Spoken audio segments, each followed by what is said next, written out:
నమస్తే, welcome to NSTV news. ముందుగా ముఖ్యాంశాలు. నిర్మల్ జిల్లా సమగ్ర శిక్ష ఉద్యోగులకు ఇచ్చిన హామీ ఏమైంది? అధికారంలోకి వస్తే సమగ్ర శిక్ష ఉద్యోగులను క్రమబద్ధీకరిస్తామన్న సీఎం రేవంత్ రెడ్డి హామీ ఏమైందని ముధోల్ ఎమ్మెల్యే పవర్ రామారావు పటేల్ ప్రశ్నించారు. అధికారంలోకి వస్తే సమగ్ర శిక్ష ఉద్యోగులను క్రమబద్ధీకరిస్తామన్న సీఎం రేవంత్ రెడ్డి హామీ ఏమైందని ఎమ్మెల్యే పవర్ రామారావు పటేల్ ప్రశ్నించారు. ఆర్డీఓ ఆఫీస్ ఎదుట కొనసాగుతున్న దీక్షా శిబిరాన్ని ఈరోజు సందర్శించి సంఘీభావం ప్రకటించారు. ఈ సందర్భంగా ఆయన మాట్లాడుతూ రాష్ట్ర ఆర్థిక పరిస్థితి బాగోలేదని చెప్తున్న సీఎం నాడు టెంట్ కింద హామీ ఇచ్చినప్పుడు రాష్ట్ర పరిస్థితి కనిపించలేదా అని ప్రశ్నించారు. గౌరవ ఎమ్మెల్యే గారు మరి అమ్మ పేరు మీద మన సర్లకు మద్దతుగా మరి ఎందుకంటే సారు ఆగస్టు నెలలో చూస్తే అనుమతించుకుంటుంది కాబట్టి మరి అమ్మ పేరు మీద మనకు రేపు భోజన కార్యక్రమం ఏర్పాటు చేయడం జరిగింది. Thank you sir. నా నిర్మల్ నియోజకవర్గ బొద్దుబిడ్డ మహేశ్వర్ రెడ్డి గారు లెజిస్లేటివ్ పార్టీ లీడర్ ఉన్నారు. వాళ్ళు మా 7 ఎమ్మెల్యేలు కలిసి ఖచ్చితంగా బట్టి గారి దగ్గర కానీ రేవంత్ రెడ్డి గారి దగ్గర పోయి ఈ సమస్య గురించి మేము డిస్కస్ చేస్తామని సభాముఖంగా మీకు అందరికీ తెలియజేస్తున్నాం. వాళ్ళకు న్యాయం కావాలా, కానీ ఒక్కటి కూడా న్యాయపరంగా చేయాలి. మొన్న అసెంబ్లీలో ఏమంటావు, నా దగ్గర బడ్జెట్ లేదు, బడ్జెట్ లేకుంటే నేను ఎక్కడికి వెళ్ళాలి. అయ్యా నీకు నువ్వు గవర్నమెంట్లో రాకముందు నీకు గుర్తుంది కదా, బడ్జెట్ ఎంత ఉంది, తెలంగాణ రాష్ట్రంలో బడ్జెట్ ఎట్లా ఉంది, ఖర్చు ఎంత ఉంది నీకు తెలియదా? నువ్వు అనుకోడా, ఇండిట్రేటా? నేను సవాల్ ఇస్తున్నా రేవంత్ రెడ్డి గారు, కేసీఆర్ గవర్నమెంట్ లో ఏదైతే బడ్జెట్ ఉంది దానికన్నా 15% ఎక్సెస్ బడ్జెట్ అయింది. ఆ 15% ఎక్సెస్ బడ్జెట్ లో ఈ ఎడ్యుకేషన్ డిపార్ట్మెంట్ కానీ అగ్రికల్చర్ డిపార్ట్మెంట్ కానీ న్యాయం చేస్తే నీకు అందరూ స్వాగతం పలుకుతారు. కానీ నీ సొంత హైడ్రా మూసి నది అనుకుంటా నువ్వు ఖర్చు పెట్టుకుంటున్నావు, కానీ మిగతా వాళ్లకు న్యాయం చేయకొచ్చున్నావు. ఇప్పుడే మా సోదరులు చెప్పారు, మహిళ ఏదైతే శాపం ఇస్తారో 80% మహిళలు ఇప్పుడు కస్తూర్బా గాంధీ స్కూల్లో ఉన్నారు. వాళ్ళు ఏదైతే శాపం ఇస్తారో మహిళా శాపం చాలా ఇది ఉంటుంది. దానికి మీరు ఆలోచించి స్టెప్ తీసుకోవాలా. ఖచ్చితంగా మీకోసము మా మహిళా సోదరుల కోసం అసెంబ్లీలో కానీ కేంద్ర ప్రభుత్వంలో కానీ మీ ఏదైతే సమస్యలు ఉన్నాయి 6 సమస్యలు ఆ దృష్టికి తీసుకుపోయి మీ న్యాయపరంగా మీకు పోట్లాడతామని చెప్పి ఈ అవకాశం ఇచ్చిన 18 రోజులతో తెలంగాణ రాష్ట్రంలో సమగ్ర శిక్ష ఉద్యోగాల సంఘం నిరాహార దీక్షకు చుట్టున్నారు. 18 రోజుల నుంచి గవర్నమెంట్కు చిత్తశుద్ధి లేదు. అసెంబ్లీలో కూడా మా తోటి సోదరులు రాకేష్ రెడ్డి మాట్లాడిన తర్వాత కూడా ఆయన దానికి సరిగా ఉత్తరాలు ఇవ్వలేదు. మీకు ఒకటే చెప్తున్నాను, ఏదైతే మీ డిమాండ్స్ ఉన్నాయి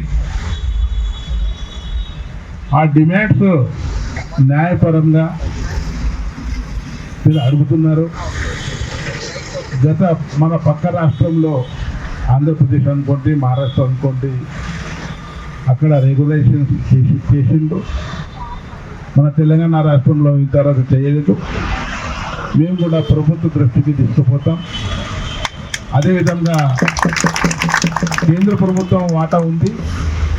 ఖచ్చితంగా కేంద్రంలో ఉన్న మా తెలంగాణ మంత్రులు కిషన్ రెడ్డి గారు, బండి సంజయ్ అన్న గారు వారి దృష్టికి తీసుకుపోయి కేంద్రంలో కూడా దాని విషయం మేము ప్రత్యేకంగా చర్య తీసుకోవాలని చెప్పడం జరుగుతుంది. అదేవిధంగా ఒక బడే భాయ్ మాషా అల్లా, చోటా భాయ్ శుభాన్ అల్లా అంటే కేసీఆర్ కూడా న్యాయం చేయలేదు, రేవంత్ రెడ్డి కూడా న్యాయం చేయకొచ్చిందని చాలా ఘోరంగా ఉంది. ఇది రేవంత్ రెడ్డి గాంధీ కుటుంబం అంటాడు, రాహుల్ గాంధీ అంటాడు, సోనియా గాంధీ అంటాడు, ఇందిరాగాంధీ అంటాడు, ప్రియాంక గాంధీ అంటాడు. ఈ కస్తూర్బా గాంధీ ఎవరు? గాంధీ కుటుంబమే కదా. కస్తూర్బా గాంధీ కుటుంబానికి మేము న్యాయం చేయకుంటే గాంధీ కుటుంబంలో ఉన్న ఎడ్యుకేషన్ గురించి ఏదైతే సర్వశిక్ష అభియాన్లో టీచింగ్ స్టాఫ్ ఉంది, నాన్ టీచింగ్ స్టాఫ్ ఉంది, టెక్నికల్ పర్సన్స్ ఉన్నారు, డిఎల్ఎస్ ఉన్నారు, వాళ్ళకి న్యాయం చేయకుంటే మా తెలంగాణ రాష్ట్రానికి ఏం న్యాయం చేస్తామని రేవంత్ రెడ్డి గారికి నేను సవాల్ ఇస్తున్నాను. రేవంత్ రెడ్డి గారు, మీరు అన్ని విధాలుగా ప్రతి ఒక్క మాటకు ఎలక్షన్ కన్నా ముందు 420 హామీలు ఇచ్చారు.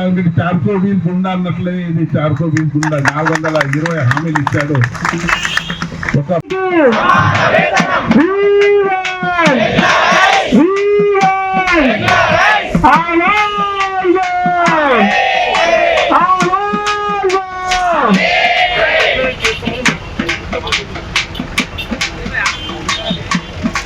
ముద్దుబిడ్డ ముదురు శాసనసభ్యులు మీ అందరికీ మద్దతు తెలపడానికి వచ్చేసిన సందర్భంగా మీ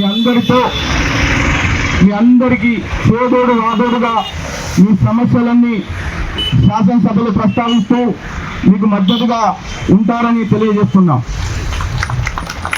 అదేవిధంగా ఆడువాయ ఈడొచ్చా, ఈడువాయ వాడొచ్చా, ఎవడొచ్చినా కానీ మనకు న్యాయం జరగకపోయా. కేసీఆర్ వాయ కేసీఆర్ని గద్దెదింపా, వాడు న్యాయం చేయకపోయా. మళ్ళీ వాళ్లకు కనిపించడం లేదు, వినపడడం లేదు అన్నట్టుగా ప్రభుత్వం ఏదైతే ప్రవర్తిస్తుందో చాలా బాధాకరం, చాలా శోచనీయం. ఎందుకంటే ఈ సమ్మెలో పాల్గొంటున్నటువంటి వాళ్ళు 80% మహిళా సోదరిమణులు. అంటే మహిళా సంక్షేమానికి ఎంతో పాటుపడుతున్నాం. సమాజంలో 50% మంది మహిళలు ఉన్నారు. మహిళలు బాగుపడుతూ సమాజం బాగుపడ్డట్టే అని గొప్పగా చెప్పుకునే రాజకీయ నాయకులు కావచ్చు, ప్రభుత్వాలు మా తెలంగాణ రాష్ట్రంలో కొనసాగుతున్నాయి. సోదరులు చెప్పారు ఇందాక, అంటే పక్క రాష్ట్రాల్లో ఆంధ్రాలో సమస్య పరిష్కారం దిశగా వాళ్ళు మంచి వేతనాలు పొందుతున్నారు. మాకంటే ఎక్కువ పేద రాష్ట్రం అయినప్పటికీ ఇతర రాష్ట్రాల్లో కూడా ఈ సమస్యను అక్కడి ప్రభుత్వాలు సాల్వ్ చేసినాయని చెప్తున్నారు. మరి ఇక్కడ ప్రభుత్వానికి మరి ఏం పుట్టిందో అర్థమైతే లేదు. 18 రోజుల నుంచి మీ ఉసురు తప్పకుండా రేవంత్ రెడ్డి గారిని చుట్టుముట్లాడుతుంది, ఉసురు తగ్గుతుంది. తప్పకుండా మీకు రెగ్యులరైజ్ చేసిన రేవంత్ రెడ్డి ఊడిపోవడం ఏదో ఒకటి జరుగుతుంది.